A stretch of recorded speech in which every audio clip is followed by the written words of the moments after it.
Hola, Dios te bendiga una vez más. Es una alegría podernos conectar a través de las redes. Hoy todos pues estamos a través de una iglesia online.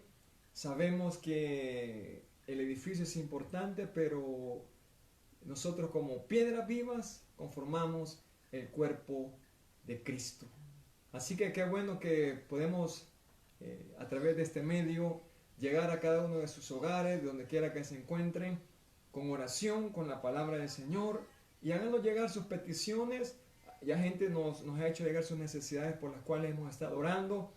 Y antes de arrancar en esta oportunidad, quisiera que pudiéramos elevar una oración al Señor, que Dios nos pueda extender su gracia y su misericordia en esta oportunidad. Señor, esta mañana reconocemos que nuevas son tus misericordias.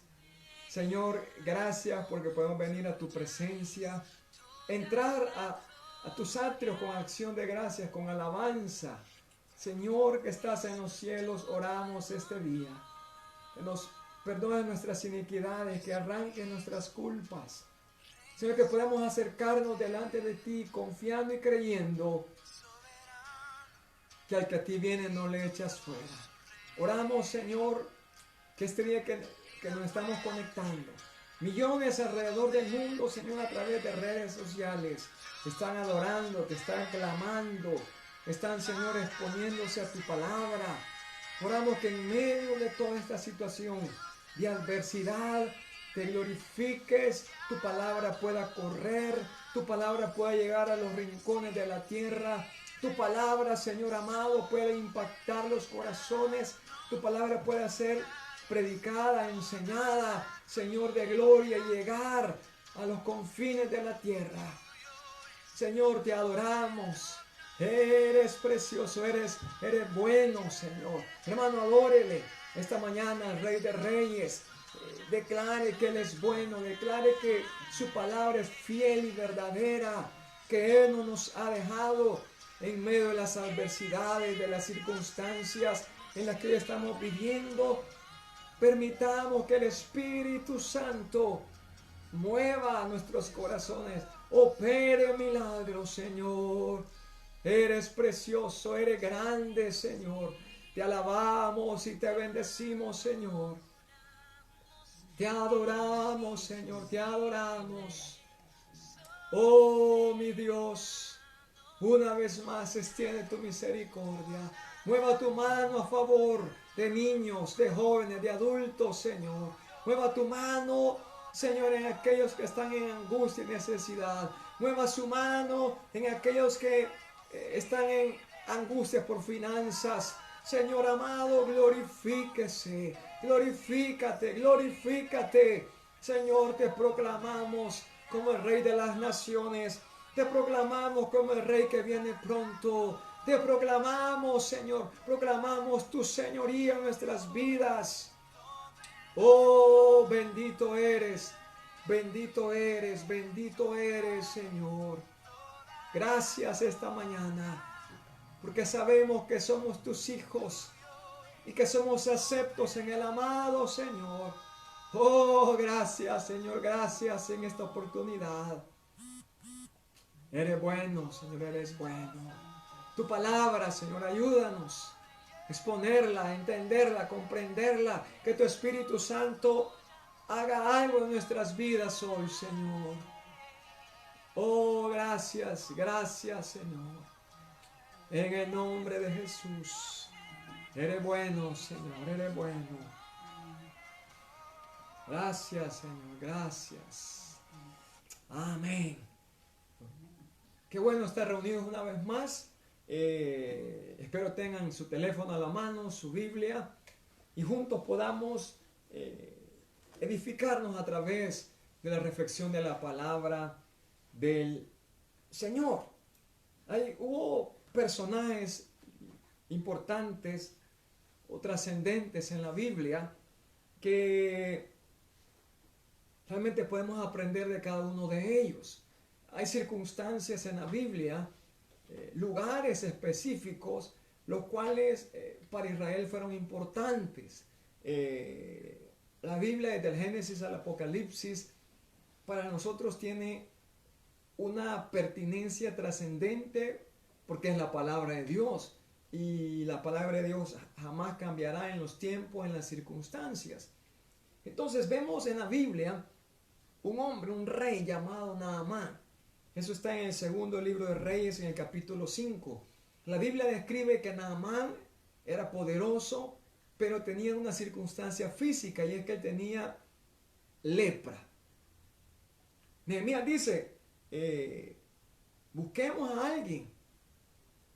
Sus consejeros le dicen, mira, hay un profeta allá, pero mira, ese profeta es tremendo. Y el profeta le manda un mensaje a Naamán y le dice, zambúllete, sumérgete 7 veces en el río Jordán y serás sano. El escritor en el libro de Reyes describe que Naamán se enojó. Él dijo, no tengo yo en mi ciudad mejores ríos que este Jordán. Y una vez más sus asesores le dicen, rey, si te hubiese pedido hacer algo más, ¿no lo harías? Y cuando Naamán cambia su actitud y empieza a sumergirse en el río Jordán, algo pasó en su cuerpo y su piel, describe la Biblia, que quedó como la piel de un bebé. También vemos en la Biblia a otro hombre, un profeta llamado Elías. Elías, todos conocemos la historia, es el que invocó a Dios, presentó bueyes, les echó agua y Dios respondió con fuego. Este mismo profeta Elías, Dios le dice que en medio de la sequía y de la escasez, el Señor le dice, vete al río Jordán, ahí tendrás agua que beber, y yo enviaré cuervos que te den comida y pan por la mañana y por la tarde.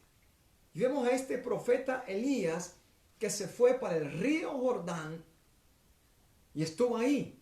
Y efectivamente Dios enviaba los cuervos con comida y pan por la mañana y por la tarde. También vemos a Lot, un familiar de Abraham, que él escogió quedarse cerca del río Jordán porque las tierras cercanas al río Jordán, eso está en el libro de Génesis capítulo 13, eran buenas para sembrar. Entonces Lot decide quedarse en las tierras cercanas al río Jordán. También leemos, haciendo un salto al Nuevo Testamento, en Marcos capítulo 1, versículo 9, que el Señor Jesucristo vino al río Jordán para ser bautizado por Juan el Bautista. Entonces vemos de las 4 referencias que hago yo, hay un denominador común que es el río Jordán. Y precisamente de eso quiero reflexionar en esta oportunidad. Y quiero hablar del tema, lecciones desde el río Jordán. Este día podemos sacar varias circunstancias aplicables a nuestra vida que tienen que ver con un lugar geográfico y es el río Jordán. Yo quiero mencionarles por lo menos 3 de ellas. Por favor, busque su Biblia, el libro del Josué, capítulo 3, vamos a leer los primeros 6 versículos. Y todo tiene que ver con Israel preparándose para cruzar el río Jordán. Sabemos la historia, Dios libertó a Israel con poder de Egipto. Dios en medio de las plagas se glorificó de tal manera que Moisés lideró a un pueblo grande para llegar a una tierra prometida. De tal manera que cuando estamos previo al cruce del río Jordán desde el lado oriental del lugar, ya Dios había a través del tiempo preparado al sucesor de Moisés, el cual era Josué, hijo de Nun. Ya Josué para esta altura había sido el nuevo, investido como el nuevo líder del pueblo de Israel. Así que póngale atención a lo que estoy mencionando. Estamos aprendiendo en este día lecciones desde el río Jordán. Y por lo menos vamos a ver 3 cosas. Así que Josué está haciendo todos los preparativos para cruzar el río Jordán. Josué capítulo 3 versículos 1 al 6. Miren lo que dice. Josué se levantó de mañana y él y todos los hijos de Israel partieron de Sitín y vinieron hasta el Jordán y reposaron ahí antes de pasarlo. Y después de 3 días, los oficiales recorrieron el campamento y mandaron al pueblo diciendo: cuando veáis el arca del pacto de Jehová, vuestro Dios, y los levitas sacerdotes que la llevan, vosotros saldréis de vuestro lugar y marcharéis en pos de ella, a fin de que sepáis el camino por donde habéis de ir, por cuanto vosotros no habéis pasado antes de ahora por este camino. Pero entre vosotros y ella haya distancia como de 2000 codos, y no os acercaréis a ella. Versículo 5. Y Josué dijo a todo el pueblo: santificaos, porque Jehová hará mañana maravillas entre vosotros. Y habló Josué a los sacerdotes diciendo: tomad el arca del pacto y pasad delante del pueblo. Y ellos tomaron el arca del pacto y fueron delante del pueblo. Qué importante es para Israel el antes del cruce del río Jordán y el después. De hecho, sabemos por la historia que cruzaron el río. Pero eso fue cuando el arca del pacto con los sacerdotes empezaron a adentrarse por el río. Así que la primera cosa que quiero que conversemos hoy y que podemos aprender de las lecciones del río Jordán es que debemos reconocer lo que es el arca del pacto. El arca del pacto en sí representaba o contenía más bien las tablas de la ley. Recordemos que cuando cuando Moisés subió al monte, Dios lo llamó para encontrarse con él. Moisés estuvo en el monte 40 días y 40 noches. Y a través de ese tiempo, Dios estableció las leyes. Y Moisés regresó al pueblo con las tablas de la ley. Lo otro que contenía el arca del pacto era la vara de Aarón.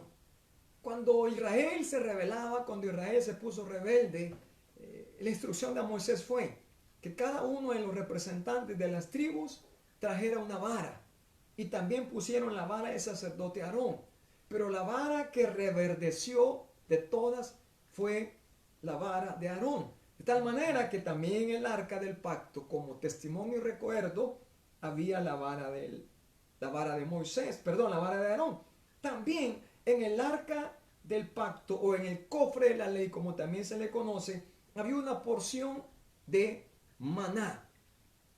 Cuando Israel, entre comillas, se cansó y dijo: bueno, ¿qué vamos a comer? ¿Qué vamos a comer? Moisés, danos comida. Nos sacaste de Egipto. Allá teníamos puerro, allá teníamos cebolla, allá teníamos esto.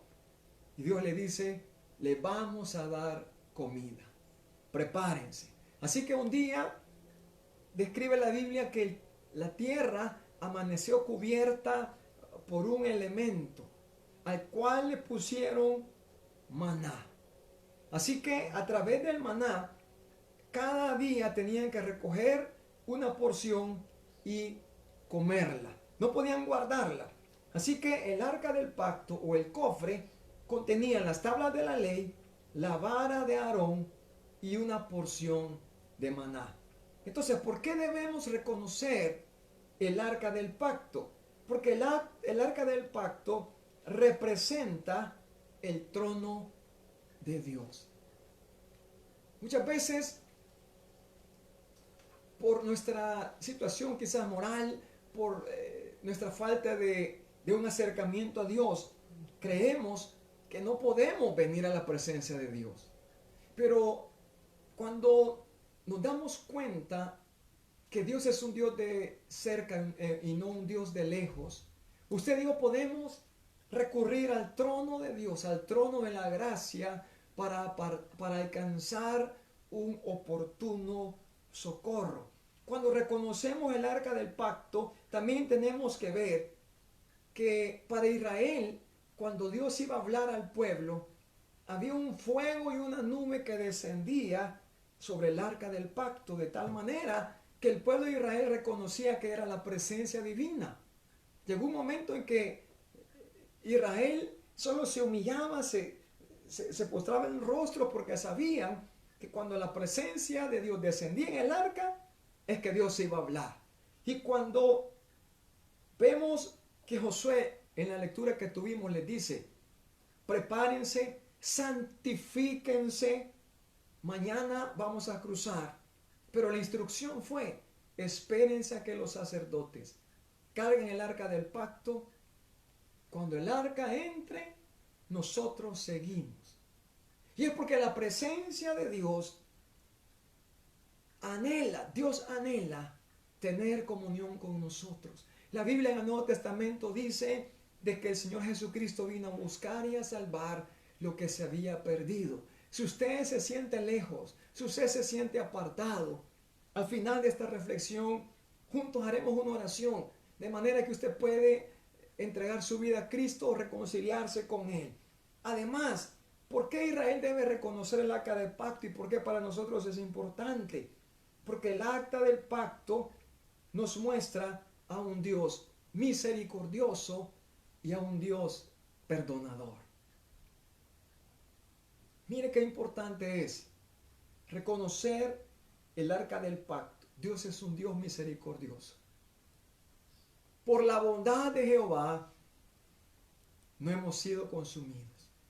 Nuevas son cada mañana sus misericordias. Sí, usted que me está escuchando, usted que está viendo, usted es una persona importante para Dios. Usted tiene que volver su mirada a Dios. Usted tiene que reconocerle en su vida. Si intentó muchas cosas y usted se siente lejos, reconozca en esta oportunidad que Dios es un Dios perdonador. Es cierto que el pecado está a la puerta, pero no hay pecado que Dios no pueda perdonar. El sacrificio en la cruz del Calvario es suficiente para usted y para mí de tal manera que podemos ser reconciliados con Dios. Así que el arca es importante porque también muestra a un Dios misericordioso y a un Dios perdonador. La segunda cosa que quiero ver y lección que podemos aprender desde el río Jordán es que debemos buscar la dirección de Dios. En la lectura de Josué capítulo 3, Josué les dice, ustedes nunca han estado aquí, así que es importante que donde el arca vaya, mantenga una distancia como de 2000 codos, y donde el arca vaya, vayan ustedes. Ustedes nunca han estado ahí. Pensemos, ¿por qué rechazamos la palabra de Dios? ¿Por qué rechazamos el pensamiento de iglesia? ¿Por qué nos ponemos indiferentes cuando oímos la palabra de Dios, cuando oímos la palabra evangelio? Es porque somos orgullosos, es porque somos muchas veces caprichosos, es porque quizás nos falta sencillez. Y lo que requería Josué para pasar el río era santifíquense. Cuando hablamos del término santidad, no estamos hablando de una imagen, no estamos hablando de que me digan San Nelson, San José, Santa María, Santa Inés. No estamos hablando de ese término tradicional que por la historia tuvo un origen, sino que estamos hablando de que cuando usted y yo venimos a Cristo, entonces nuestros pecados son quitados y Dios nos declara justo. No importa la condición. Dios dice, a partir de ahora, tú eres mi hijo, tú eres mi hija. Y venimos a ser aceptos en el amado. El libro de los Salmos en el capítulo 32, el versículo 8 dice, sobre ti fijaré mis ojos, te haré entender el camino por el que debes andar. Imagínense qué importante. Dice que el salmista, que Dios va a fijar sus ojos sobre nosotros y nos hará entender el camino por el que debemos andar. ¿Qué implica buscar la dirección de Dios? Implica sencillez. ¿Qué implica buscar la dirección de Dios? Implica reconocer que solos no podemos.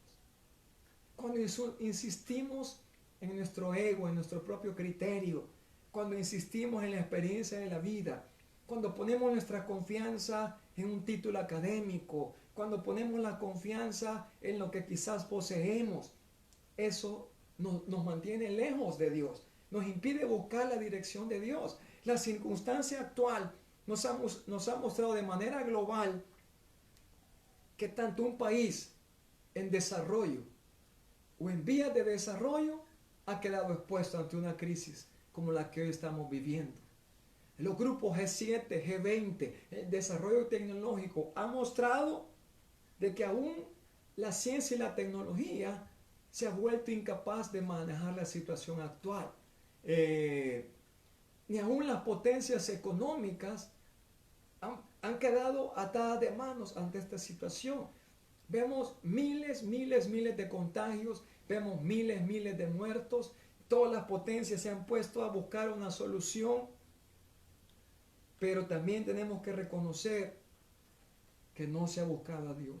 Han habido presidentes que han dicho públicamente y han hecho una oración a Dios, pero tenemos que reconocer que en medio de eso muchas personas, millones de personas, siguen dándole la espalda a Dios, siguen encerrados en su humanismo, siguen encerrados en su individualismo, siguen encerrados en el materialismo, siguen encerrados en el ego. Y eso lo que hace es no buscar la dirección de Dios. Imagínense si Israel le hubiera dicho, sí, vamos a cruzar el río, pero donde Josué está diciendo que vayamos, no debe ser así. Y este criterio humanista. No, yo con mi conocimiento geográfico, imagínense, no, yo tengo una especialidad en hidrología. Yo creo que podemos hacer mejor un puente por otro lado. Yo soy ingeniero en estructuras. Israel no hubiera visto un milagro de Dios, porque la lectura sigue, dice que a medida que el arca del pacto con los sacerdotes empezó a adentrarse en el río Jordán, el agua se acumuló en un sector e Israel pudo pasar el río Jordán en seco. Lo mismo que pasó cuando Israel salió de Egipto y cruzó el mar en seco. Dios es un Dios de milagros que no ha cambiado. Y la sencillez nos lleva a buscar a Dios. Además, buscar a Dios implica que dependamos de Él. Proverbios capítulo 15, versículo 22 dice, los pensamientos son frustrados donde no hay consejo, mas en la multitud de consejeros se afirman. Necesitamos depender de Dios. Usted y yo no lo sabemos todo. De hecho, los que predicamos la palabra no sabemos todos los secretos. Hay cosas que le pertenecen a Dios y que Él las va a revelar en su momento. Pero lo que hay que hacer es con sencillez buscar la dirección de Dios. Debemos depender del Señor. Además, el mismo libro de Proverbios, en el capítulo 21, dice, muchos pensamientos hay en el corazón del hombre, mas el consejo de Jehová permanecerá. Amigo, amiga, por más estudios, por más maestría, por más formación académica, somos limitados. Usted lo ve ahora. Los científicos le están dando formas. Los científicos están haciendo un montón de prueba y error. Los científicos, los médicos están debatiendo cuál debe ser el tratamiento que una persona con este virus debería tomar. Están en procesos los investigadores, los laboratorios. Entonces eso nos muestra que somos limitados. Posiblemente usted que me está escuchando, no tenemos ese conocimiento médico ni químico para sugerir algo, pero con mucha más razón somos limitados. Posiblemente usted este día está pensando, tengo deudas, el pan, la leche para mis niños, ya no tengo cereal, me falta esto, y usted ya se sintió limitado. Claro, somos limitados, pero quiero decirle que así como leímos al inicio y vimos que en el Jordán Dios envió cuervos para alimentar mañana y tarde a Elías, usted tiene que tener la expectativa que Dios no ha cambiado. Así que vámonos a la tercera lección que aprendemos del río Jordán. Y la tercera es que debemos preparar el corazón para el Señor. Josué les dice en Josué capítulo 3, santifícanse porque mañana crucé. Vamos a cruzar. El versículo 5 dice, y Josué dijo al pueblo, santificaos porque Jehová hará mañana maravillas entre vosotros. Ya hay naciones que están regresando a la vida cotidiana.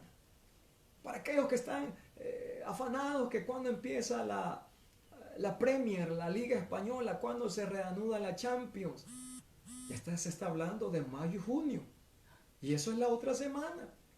Para aquellos que están en el tema educativo, los profesores ya se empezaron a asustar. Yo admiro la labor que han hecho los profesores en este tiempo. Muchos quizás ni tenían un conocimiento de plataformas educativas o de enseñar en línea. Pero yo veo cómo están ahí preparándose, mandando videos por WhatsApp, creando plataformas, se están yendo a las redes y están buscando, y eso es para darles un premio, porque quizás no tienen una especialización para enseñar en línea, quizás no son expertos en el e-learning, quizás no tienen algo así, pero también los estudiantes han estado presionados día a día en tareas, subir a la red su tarea, conectarse con compañeros para aprobar. Entonces, hay que prepararnos para buscar al Señor. Y la santidad tiene que ver con arrancar de nuestro corazón pecados confesos y no confesos. Santidad no tiene que ver con vestuario. Santidad no tiene que ver con la forma en que usted puede ponerse para orar. Santidad tiene que ver en pedirle perdón a Dios, volver a Él y que Dios arranque en nuestro corazón todos los pecados. La Biblia dice que si confesamos nuestros pecados, Él es fiel y justo para perdonar nuestros pecados y limpiarnos de toda nuestra maldad. Mire, no hay justo ni aun uno. Si usted confiesa sus pecados, va a prosperar. Usted va a tener paz. Esta situación de estar guardados por prevención en nuestros hogares ha disparado el acceso a pornografía, ha disparado las adicciones. Y eso lo mencioné. National Geographic hizo todo un reportaje de cómo la pornografía se ha disparado en todos los países. Y eso tiene que ver con el corazón, eso tiene que ver con el alma, eso tiene que ver con adicciones y ataduras. Entonces Josué les dice, santifíquense. Mire, el arca del pacto estaba con ellos. La presencia del Señor está con usted y conmigo, pero es necesario que usted y yo le pidamos perdón a Dios por nuestras culpas. Cuando preparamos el corazón para Dios, usted tiene que darse cuenta que eso implica humillarnos. Versículo 7 del capítulo 3. Entonces Jehová dijo a Josué, desde este día comenzaré a engrandecerte delante de los ojos de todo Israel, para que entiendan que como estuve con Moisés, así estaré contigo. El versículo 9 dice, y Josué dijo a los hijos de Israel, acercaos y escuchad las palabras de Jehová, vuestro Dios. Usted necesita volver a la palabra de Dios. Usted necesita volver a esta inspiración de Dios, que es el medio por el cual Dios le va a hablar a usted. Este día estamos viendo 3 lecciones que podemos aprender del río Jordán. Usted y yo tenemos que preparar el corazón para buscar al Señor. Debemos reconocer su presencia y debemos buscar la dirección de Dios. Amigo, amiga, un alto este día. Usted que por la misericordia de Dios se conectó y está viendo y escuchando. Usted necesita buscar a Dios. La Biblia dice que hay que buscar a Dios mientras Él puede ser hallado, que hay que llamarle en tanto está cercano. Aquí nadie es más que nadie. Aquí nadie es superior a nadie. Todos delante de los ojos de Dios somos iguales. ¿Por qué? Porque Dios no hace acepción de personas. Déjeme guiarle en una oración para que usted entregue su vida a Cristo. Haga esta oración sencilla conmigo. Señor Jesús, te entrego mi vida y mi corazón. Me arrepiento de mis pecados. Perdóname. Borra mis rebeliones con que he fallado contra ti. Me arrepiento. Hoy confieso delante de ti mi culpa y mi pecado. Borra mis pecados, Jesús. Reconozco que eres mi Señor y mi Salvador. Escribe mi nombre en el libro de la vida. Amén. Si usted hizo esa oración, usted ahora es un hijo de Dios. Hermano, hermana, usted que está lejos, vuelva a los caminos del Señor. Le invito este día, vuelva a casa. Arrepiéntase, dígale: Dios mío, perdóname. Señor, me arrepiento porque he fallado.